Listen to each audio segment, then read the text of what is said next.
नमस्कार मेरे प्यारे दोस्तों, स्वागत करता हूं आपके अपने YouTube चैनल अमित विकल क्लासेस में। आज हम देखेंगे चक्रवृद्धि ब्याज की एक जबरदस्त बेहतरीन ट्रिक, जिसमें हम ये पता करेंगे कि 3 साल के चक्रवृद्धि ब्याज और साधारण ब्याज का अगर अंतर हमारे पास है, आप समझ रहे हो, 3 साल के चक्रवृद्धि ब्याज और साधारण ब्याज का अंतर हमारे पास है, तो वहां से अमाउंट कैसे निकालेंगे। तो देखिएगा, ये रहा क्वेश्चन आपके सामने, कैसे करेंगे ध्यान दीजिएगा।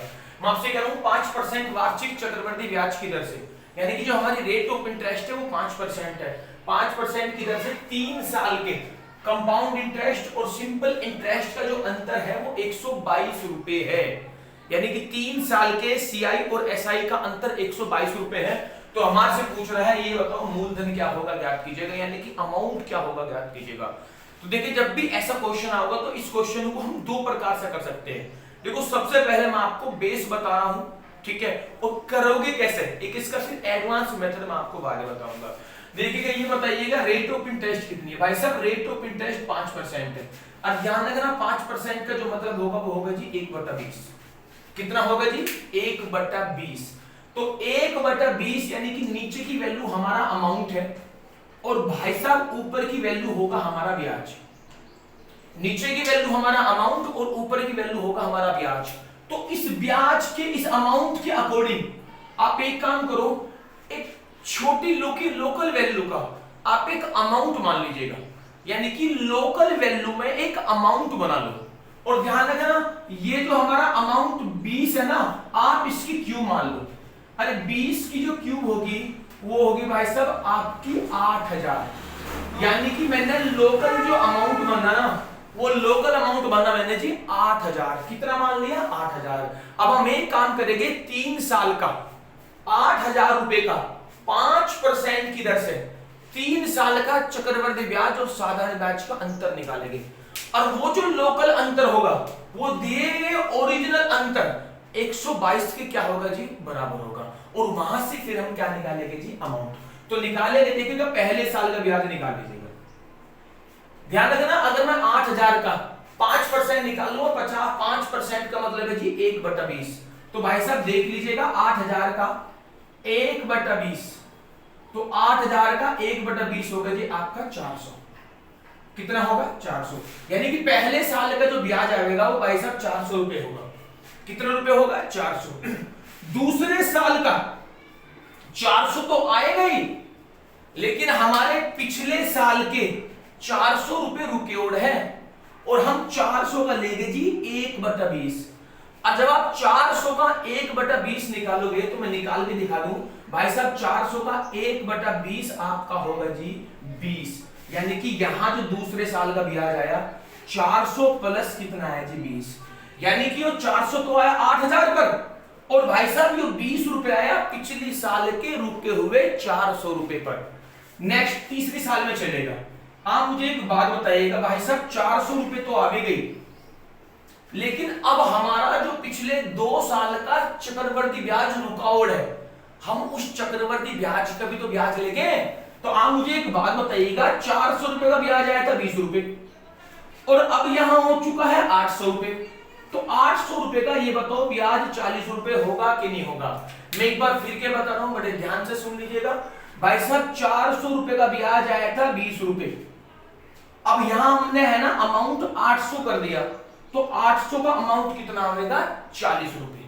यानी कि यो अमाउंट तो आया भाई साहब 8000 पर, और यो जो 40 रुपए का जो ब्याज आया है यो आया है जी 800 रुपए पर। लेकिन आपने क्या 20 रुपए का ब्याज लिया? आपने 20 रुपए का ब्याज नहीं लिया। तो भाई साहब 20 का भी 1/20 कर देंगे, तो 20 का 1/20 होगा भाई साहब आपका 1। यानी कि यहाँ कितना होगा जी 1। उम्मीद करता हूँ समझ में आ गई होगी कि आपका 3 साल का ब्याज निकल आ गया।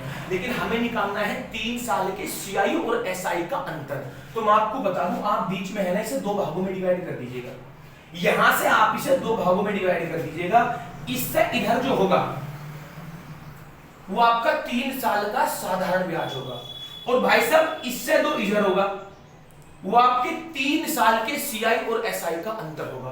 तो मैं आपको बता दूं, 3 साल के सीआई और एसआई का जो अंतर है वो है जी 20 और 40 60 और एक कितना जी 61। यानी कि हमारा 3 साल के चक्रवृद्धि ब्याज और साधारण ब्याज का जो लोकल अंतर आया है ना वो निकल कर आया है जी 61। यानी कि लोकल में तो 3 साल का अंतर 61 है।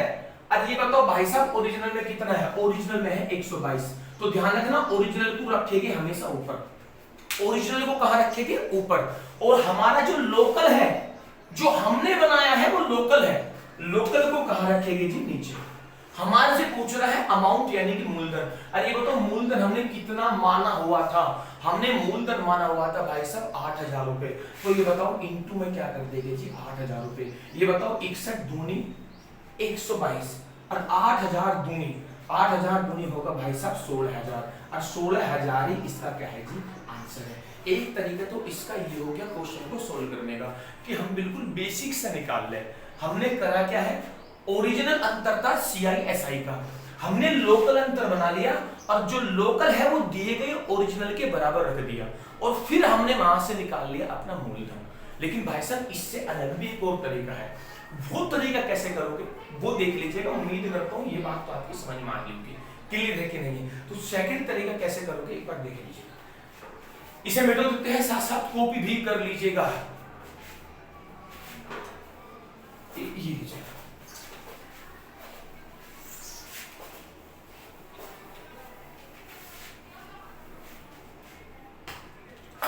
आप मुझे एक बात बताइएगा, 5% का मतलब है जी 1/20। आप एक काम करो, इस 1/3 की जी 20 3 बार गुणा करो।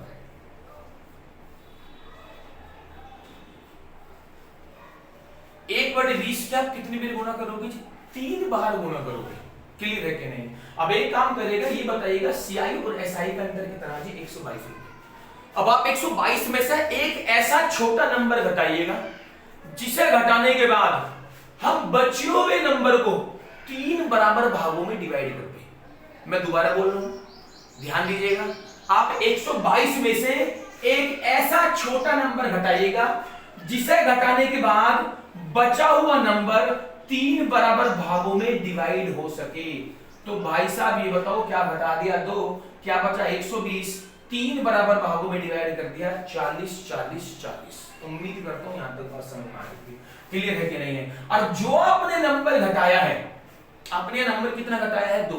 इस 2 को बराबर रख दीजिएगा भाई साहब 1/3 की, जब हमने 3 बार गुणा करी है ना उसके बराबर रख दो।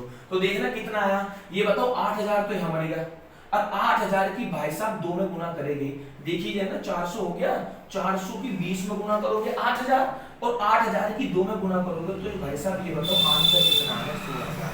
और 16000 ही हमारा क्या है जी? आंसर है। 16000 ही हमारा क्या है? आंसर है। क्लियर है कि नहीं है? एक तरीका तो ये हो गया, ध्यान दीजिएगा। पहले मैंने आपको बताया कि सेकंड तरीका हो गया। अगर आप चाहो, अगर आप ये कहने लगो कि गुरुजी हमें है ना 1/20 की 3 बार गुणा नहीं करनी है, हमें तो 1/20 की 2 बार गुणा कर लिया है, तो मैं कह रहा हूं भाई साहब आप है ना 2 बार गुणा कर लो, आपकी छूट है। लो जी लो, आपकी छूट क्या है? लो जी लो 1/20 की आप है ना 2 बार गुणा कर लो। लेकिन जब आप 2 बार गुणा करोगे तो भाई साहब आपको बराबर रखना पड़ेगा इस 40 के, यानी कि उस अमाउंट के जिस अमाउंट को हमने 3 बराबर डिवाइड में एक भाग निकाला है। 3 जगह डिवाइड करने के बाद एक भाग निकाला है, यानी कि 1/20 गुना 1/20 बराबर किसके भाई साहब? 40 के।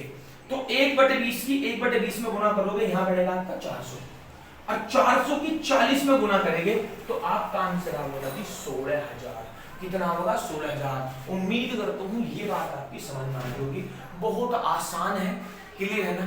कॉपी भी करते रहिएगा और आइएगा देखते हैं अगला क्वेश्चन। ये रहा आपका भाई क्वेश्चन नंबर 2। देखो कैसे करोगे, ध्यान दीजिएगा। यहाँ मैं आपसे कह रहा हूं जो हमारी रेट ऑफ इंटरेस्ट है वो 16 सही 2/3% है और जो आपका 3 साल का कंपाउंड इंटरेस्ट और सिंपल इंटरेस्ट का जो अंतर है वो है जी 57 रुपए, यानी कि 57 रुपए। हमारे से पूछ रहा मूलधन क्या होगा, ज्ञात कीजिएगा। तो देखो कैसे करेंगे। रेट ऑफ इंटरेस्ट है 16 सही 2/3%, तो इस बात को ध्यान दीजिएगा। 16 की 48, 48 है तो 50, यानी कि 50 बटे में अपोन में कितना होगा जी 3 और परसेंटेज की जगह बटे में क्या लगा दिया जी 100, अपोन में क्या हो गया आपका 100।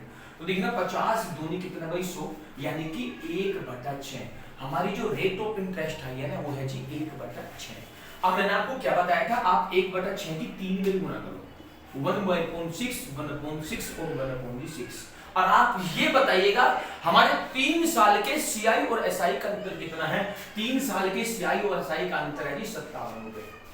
सेम मैं वही बात रिपीट कर रहा हूं, आप 57 में से एक ऐसा छोटे से छोटा नंबर घटाइएगा जिसे घटाने के बाद बचा हुआ नंबर 3 बराबर भागों में डिवाइड हो जाए।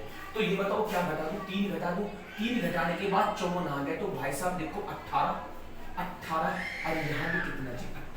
उम्मीद करता हूँ समझ में आ गया होगा। एक बार फिर के बता रहे हैं, आप 57 में से एक ऐसा छोटा नंबर घटाइएगा जिसे घटाने के बाद बचा हुआ नंबर हमारा 3 प्रॉपर भागों में डिवाइड हो जाए। तो मैंने 57 में से 3 घटा दिया, 54, 18, 18। तो जो घटाया है ना उसे बराबर भाई साहब इसके रख दो, जो घटाया है उसे बराबर इसके रख दो 3 के। तो देखना 1/6, 1/6, 1/6 यानी कि 216। कितना आ गया? 216। और 216 बराबर इसके है जी 3। जब आप 216 की 3 में गुणा करेंगे तो आपका आंसर आ जाएगा जी 648। और ध्यान रखना 648 ही हमारा क्या है? आंसर है।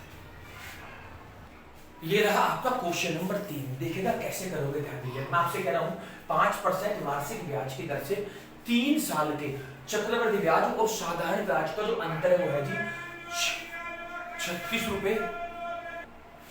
देखिएगा ये रहा क्वेश्चन नंबर 3।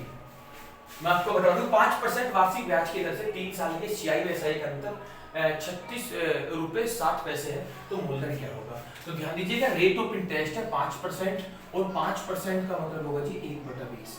मैंने आपको बताया था आप 1/20 की 3 बेर गुणा कीजिएगा। जैसे ही आपने 1/20 की 3 बेर गुणा करी, क्लियर है, और 1/20, और ये बताइएगा हमारे सीआई और एसआई का जो अंतर है वो है 36 रुपए 60 पैसे। तो अब आप एक काम करिएगा, 36 रुपए 60 पैसे में से एक ऐसा छोटा नंबर घटाइएगा जिसे घटाने के बाद बचा हुआ नंबर 3 बराबर भागों में डिवाइड हो सके। तो ये बताऊं मैं 0.60 घटा दूं यानी कि 60 पैसे घटा दूं। 60 पैसे घटाने के बाद 36 बचा, 36 का मतलब है 12। भाई साहब ये भी 12 और ये भी क्या है जी 12। और मैंने आपको बताया था जो नंबर आप घटाओगे आप उसे बराबर रख दोगे इन तीनों के गुणनफल के, यानी कि इसे रख दिया बराबर भाई 0.60 के यानी कि 60 पैसे के। तो देखिएगा अगर हम गुना करने 2 जीरो में नीचे ले आए, ठीक है, यहाँ से हमने 2 जीरो नीचे लगा दी, देखना 0 0 यहाँ से डिवाइड हो गया। अगर हम इसे देखने लगे तो देखना 2 दूनी 20 की 20 में गुना करेंगे 400, 400 दूनी कितना हो गया आपका 800, और 800 की जब हम 600 में गुना करेंगे तो 800 गुना 600 आपका आंसर आएगा जी 4800। क्या निकल का आएगा जी 4800। उम्मीद करता हूँ समझ में आ होगा। आप ऐसे भी कर सकते हो, ध्यान दीजिएगा कि आप है ना 1/20 की 2 बेर गुना कर लो। जैसे मैंने आपको पहले बताया था 1/20 की क्या बेर गुना कर लो 2 बेर, और इसे बराबर रख दोगे जो आपने 3 भागों में अमाउंट को डिवाइड करा है ना उसके 1 भाग के बराबर रख दोगे, यानी कि इसे बराबर रख दोगे 12 के। देखना 400 आ गया, 400 की 12 चौक 48, तो फिर भी आंसर कितना होगा हमारा 48। उम्मीद करता हूँ ये बात समझ में आ गई होगी। देखिएगा ये रहा आपका एक और क्वेश्चन नंबर 4। देखो कैसे करोगे। मैं आपसे कह रहा हूँ 3 वर्ष का 5% वार्षिक दर से चक्रवृद्धि ब्याज और साधारण ब्याज का जो अंतर है वो है 15 रुपए 25 पैसे। तो हमारे से पूछ रहे हैं मूलधन क्या होगा। तो देखिएगा 5% का मतलब है जी 1/20 यानी कि 1/20। क्लियर है। और मैंने आपको बताया था आप 1/20 की 3 बेर गुणा कीजिएगा। आपने 1/20 की 3 बेर गुणा करी। क्लियर है कि नहीं? और आप मुझे एक बात बताइएगा, चक्रवृद्धि ब्याज और साधारण ब्याज का अंतर कितना है? 15 रुपए 25 पैसे। तो मैं वही बात फिर के रिपीट कर रहा हूं कि आप एक काम करेगा, इस अमाउंट में से क्या छोटे से छोटा नंबर घटाऊं कि नंबर घटाने के बाद वो 3 बराबर भागों में डिवाइड हो जाए। तो मैं एक काम कर रहा हूं, यहां से मैं 0.25 घटा रहा हूं यानी कि 25 पैसे घटा रहा हूं, तो हमारा 15 बचा। और 15 का मतलब है भाई साहब 5 5 और कितना जी 5। और मैंने आपको बताया था जो नंबर आपने घटाया है आप उस नंबर को है ना इसके बराबर रख दोगे यानी कि 0.25 के। अगर मैं देखने लगूं यहाँ पे 2 जीरो में नीचे ले आया, क्लियर है कि नहीं है? देखना 20 पंजे कितना होगा जी 100, और 5 चौक कितना जी 20। अगर मैं यहाँ देखने लगूं 20 चौक का होगा जी 80, और 80 जब क्रॉस गुना में जाएगा तो आप 80 की किस में गुना करोगे जी 25 में, और 25 8 कितना होगा जी 200। 200 का मतलब है भाई साहब यहाँ एक जीरो और लगेगी और हमारा जो आंसर होगा वो होगा जी हमारा 2000। आप इस तरीके से है ना, इस तरीके से जो मैंने आपको बताया है, आप है ना 3 साल के चक्रवर्ती ब्याज और साधारण ब्याज के अंतर को आप है ना क्वेश्चनों को आप 2 से 5 सेकंड के बीच में कर सकते हो, यानी कि 5 से 7 सेकंड लगेगी। तो उम्मीद करता हूँ ये बात आपकी समझ में आई होगी। अगर ये वीडियो पसंद आएगी तो प्लीज चैनल को सब्सक्राइब करेगा, वीडियो को लाइक करेगा और ज्यादा से ज्यादा सभी अपने दोस्तों के पास शेयर करेगा। धन्यवाद।